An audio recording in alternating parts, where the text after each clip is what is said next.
Aujourd'hui, nous allons parler de Daily IoT. Il s'agit d'un projet regroupant 8 collaborateurs autour des problématiques de la Smart City, et plus particulièrement celles liées aux objets connectés. Ces dernières sont au cœur de toute notre attention en matière de fiabilité et de sécurité. Nous cherchons donc à mettre en place des outils permettant de s'assurer que les données récupérées soient cohérentes avec les provenances et qu'elles ne puissent pas être dérobées ou altérées par des personnes malveillantes. Pour illustrer au mieux ce que nous faisons dans notre projet, nous allons vous présenter un scénario dans lequel on retrouve un smartphone doté d'une application mobile ainsi qu'une montre connectée, ici remplacée par une Raspberry Pi équipée de capteurs SenseHat. Du fait que le téléphone Android de l'utilisateur est doté de plus de capteurs que l'objet connecté, notamment d'un navigateur GPS, une application sera mise en tâche de fond sur le téléphone et permettra le transfert des données contextuelles de l'utilisateur, telles que son accélération, sa position et la position angulaire du téléphone vers un broker. Le but est de vérifier la fiabilité de ces informations grâce à un réseau bayésien. Voici une simulation d'un téléphone en mouvement de rotation puis de translation doté de capteurs, en l'occurrence un gyroscope et un accéléromètre qui collectent les accélérations en temps réel.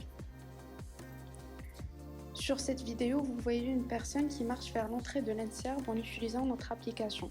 L'écran de son téléphone affiche les coordonnées en temps réel dès qu'un changement de position est détecté. Une fois que les données sont collectées par l'application mobile, elles sont envoyées en flux d'informations continu via le protocole MQTT qui permet d'envoyer les informations sur un broker. Le broker est un centre de tri. Il reçoit d'un côté l'information et la renvoie de l'autre côté à tous ceux qui se sont abonnés. Cela permet à plusieurs utilisateurs de récupérer les données. Ce protocole est très utile dans la gestion d'objets connectés et s'adapte très facilement à plusieurs schémas d'utilisation. Cependant, ce protocole représente une faille de sécurité importante pour la protection des données personnelles. En effet, le fait que plusieurs utilisateurs puissent récupérer les informations ou même en envoyer d'autres biaise les données reçues et peut alors créer des incohérences lors de la vérification avec les données contextuelles. La partie réseau bayésien va permettre de vérifier les informations envoyées par le broker.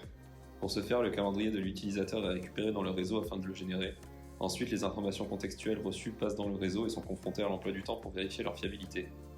Soit elles sont fiables et dans ce cas-là pas de problème, soit elles ne sont pas fiables et dans ce cas-là on agit en conséquence. Par exemple, si le GPS du téléphone indique des mouvements alors que la montre connectée signale peu de mouvements et que l'agenda dit que l'utilisateur est censé être à la maison, il y a des chances que le smartphone ait été volé. Un autre scénario possible est que la montre annonce que l'utilisateur ne fait pas de mouvement. Pareil pour le smartphone, et cependant sur l'agenda il y a écrit que l'utilisateur est censé être en promenade. Dans ces cas-là, il y a peut-être eu un problème avec la météo, par exemple de la pluie. L'utilisateur est peut-être dans ces cas-là resté à la maison.